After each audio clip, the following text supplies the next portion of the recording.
नमस्कार दोस्तों, स्वागत है आपका गीता वाणी चैनल पर, जहां हम श्रीमद् भगवद गीता के उपदेशों के माध्यम से जीवन को समझने और उसे बेहतर बनाने की प्रेरणा देते हैं। क्या आपने कभी सोचा है कि हमारे जीवन में दुख क्यों आता है? कभी ऐसा लगता है कि चाहे जितनी मेहनत कर लें, फिर भी संतोष नहीं मिलता। श्री कृष्ण कहते हैं, दुख का कारण हमारी इच्छाओं और माया के प्रति मोह है। जब हम आत्मा के बजाय भौतिक चीजों पर ध्यान केंद्रित करते हैं, तब दुख का जन्म होता है। श्री कृष्ण के उपदेशों में इनसे मुक्ति का उपाय क्या है और कैसे गीता का ज्ञान हमारे जीवन में सुख और शांति ला सकता है। अगर आप भी अपनी समस्याओं का समाधान पाना चाहते हैं और गीता के गहरे ज्ञान को समझना चाहते हैं, तो इस वीडियो को अंत तक जरूर देखें, क्योंकि ये सिर्फ एक वीडियो नहीं, बल्कि आपके जीवन में बदलाव लाने वाला संदेश है। तो चलिए शुरू करते हैं श्री कृष्ण के साथ आत्मा के इस अद्भुत सफर को।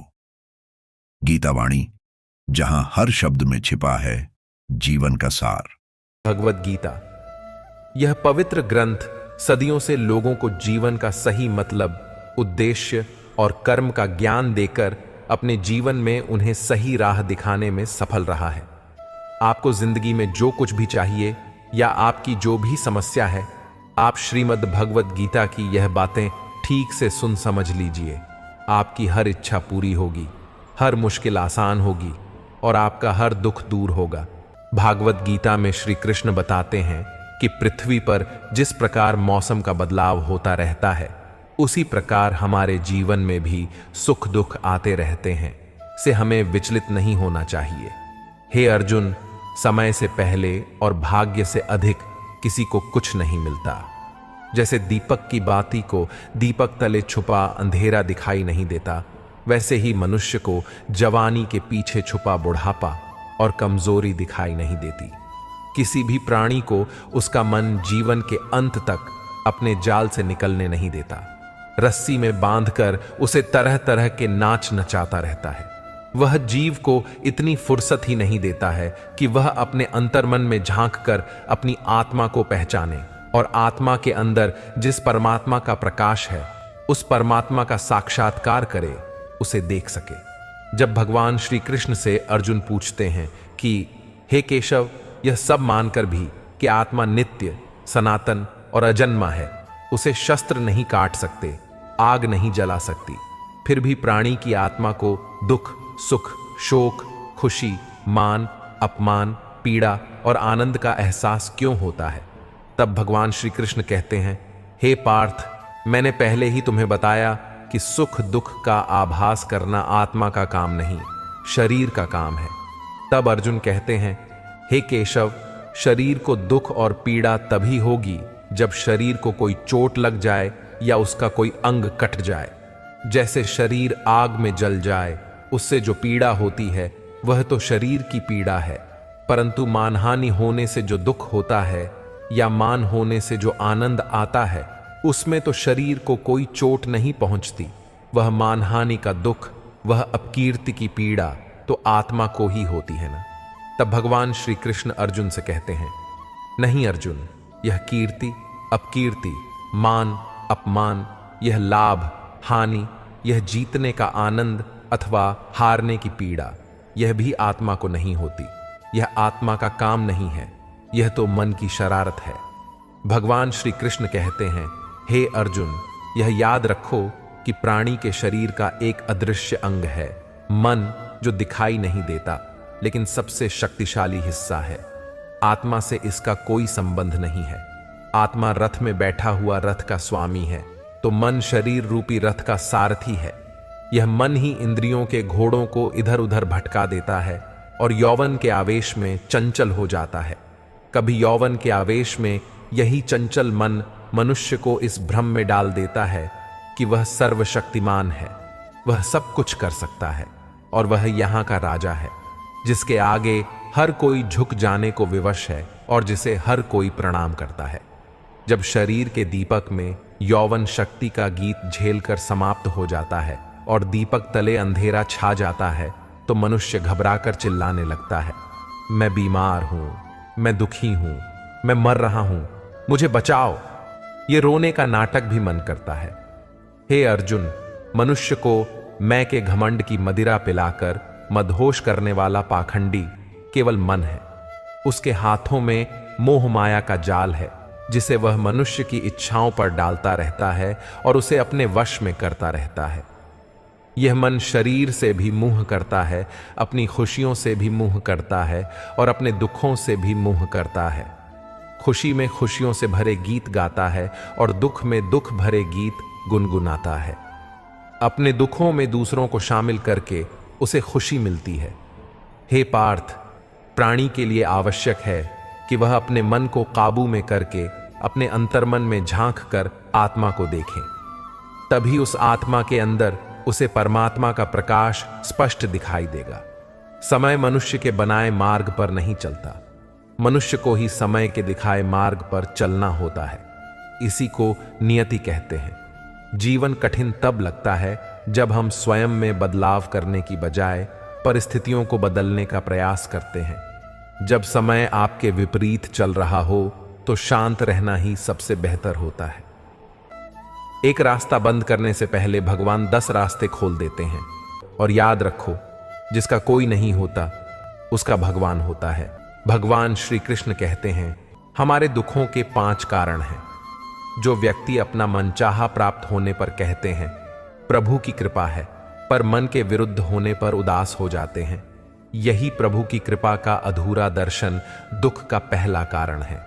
दूसरा कारण है, तू दूसरे व्यक्ति का कुछ भी हो, उसका चाहे अहित हो, वह चाहे दुखी हो, पर हमारा भला होना चाहिए। हमारा यह मलिन स्वार्थ हमारे दुख का दूसरा कारण है। तीसरा कारण है, हमें वर्तमान में जो वस्तुएं प्राप्त हैं या अभिलाषाएं हैं, उनके छिन्न जाने या न मिल पाने का निरंतर बने रहने वाला डर हमारे दुखों का चौथा कारण है। 5वां कारण है, जो हमें करना चाहिए वह न करना और जो नहीं करना चाहिए उसे करना। ये प्रमाद भरी आदतें हमारे दुखों का 5वां कारण है। बनाकर कहीं कोई सुंदर घटना हो जाने पर उसका सारा श्रेय हम अकेले ही ले लेना चाहते हैं। यही अहम भाव हमारे दुखों का 5वां कारण है। कान्हा कहते हैं, कौन क्या कर रहा है, कैसे कर रहा है और क्यों कर रहा है, इन सब से आप जितना दूर रहेंगे उतना ही खुश रहेंगे। तन की सुंदरता मन को आकर्षित करती है, जबकि स्वभाव की सुंदरता हृदय को आकर्षित करती है। इसलिए मनुष्य का स्वभाव हमेशा निर्मल होना चाहिए। मन की शांति से बढ़कर इस संसार में कोई भी संपत्ति नहीं है। जिस व्यक्ति ने अपने मन को शांत रखना सीख लिया है, उससे ज्यादा धनवान इस संसार में कोई नहीं। मनुष्य के दुखों का कारण उसका मोह है। जितना अधिक मोह करेगा उतना ही अधिक कष्ट भोगेगा। श्री कृष्ण कहते हैं, जो हुआ अच्छा हुआ, जो हो रहा है अच्छा हो रहा है, और जो होगा वह भी अच्छा ही होगा। तुम्हारा क्या गया जो तुम रो रहे हो? तुम क्या लाए थे जो तुमने खो दिया? तुमने क्या पैदा किया जो नष्ट हो गया है? तुमने जो लिया यहीं से लिया और जो दिया यहीं पर दिया। जो आज तुम्हारा है वह कल किसी और का होगा, क्योंकि परिवर्तन ही संसार का नियम है। श्रीमद् भागवत गीता में भगवान श्री कृष्ण कहते हैं, मनुष्य को परिणाम की चिंता किए बिना निस्वार्थ और निष्पक्ष होकर अपने कर्तव्यों का पालन करना चाहिए। अपने जीवन की चुनौतियों से भागना नहीं चाहिए और ना ही भाग्य को दोष देना चाहिए। अपने आप को भगवान के प्रति समर्पित कर दो, यही सबसे बड़ा सहारा है।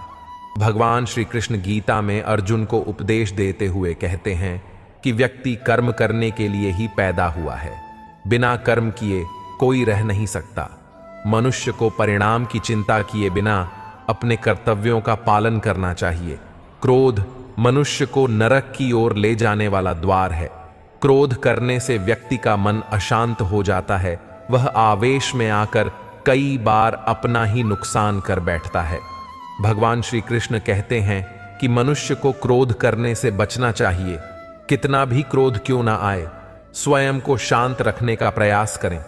इस संसार में आज जो तुम्हारे पास है वह कल किसी और का था, परसों किसी और का होगा।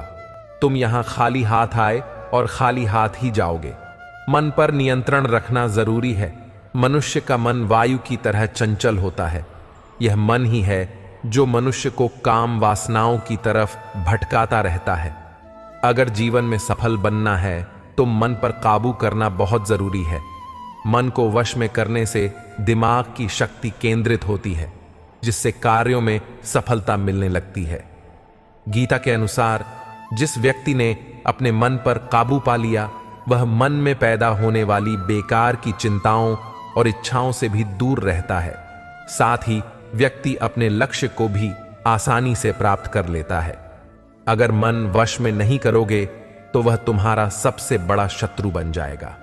हमेशा शक करने वाला व्यक्ति कभी शांति प्राप्त नहीं कर पाता, इसीलिए संदेह करने से बचें। अधिक संदेह करने से मन की शांति भंग हो जाती है और व्यक्ति भ्रमित होकर अपने संबंधों को नष्ट कर डालता है। मनुष्य के कर्म ही उसके जीवन का आधार है। वह जैसा कर्म करता है वैसा ही फल उसे मिलता है। अगर वह अच्छे कर्म करेगा तो उसे अच्छा परिणाम प्राप्त होगा, और अगर वह बुरा कर्म करेगा तो उसे बुरा परिणाम ही भोगना होगा। इसलिए व्यक्ति को हमेशा अच्छे कर्म करने चाहिए। दोस्तों, आज आपने जाना कि हमारे जीवन में दुख का असली कारण क्या है और इससे मुक्त होने के लिए श्रीमद् भगवद गीता के उपदेश कितने प्रभावशाली हैं। श्री कृष्ण हमें सिखाते हैं कि दुख और सुख केवल हमारे मन की स्थिति है। जब हम अपने कर्तव्य को निष्काम भाव से करते हैं और आत्मा की शुद्धता को प्राथमिकता देते हैं, तभी सच्चा आनंद मिलता है।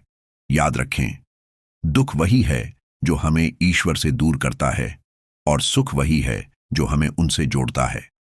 इसलिए अपने जीवन में गीता के इन उपदेशों को अपनाइए, अपने मन को शांत रखिए और हर परिस्थिति में भगवान श्री कृष्ण पर विश्वास बनाए रखिए। अगर आपको यह वीडियो प्रेरणादायक लगा और आप चाहते हैं कि ऐसे ही और गहरे और ज्ञानवर्धक विषयों पर चर्चा हो, तो हमारे चैनल गीता वाणी को सब्सक्राइब करना न भूलें।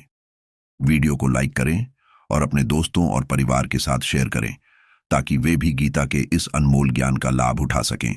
नीचे कमेंट में हमें बताएं कि आपको आज का विषय कैसा लगा और आप आगे कौन सा गीता का संदेश सुनना चाहते हैं। हर दिन गीता के ज्ञान को अपनाकर अपना जीवन बदलें और इसे और सार्थक बनाएं। गीता वाणी, जहां हर शब्द में छिपा है जीवन का सार। मिलते हैं अगले वीडियो में। तब तक के लिए याद रखें, कर्म करते रहिए, फल की चिंता मत कीजिए। जय श्री कृष्ण।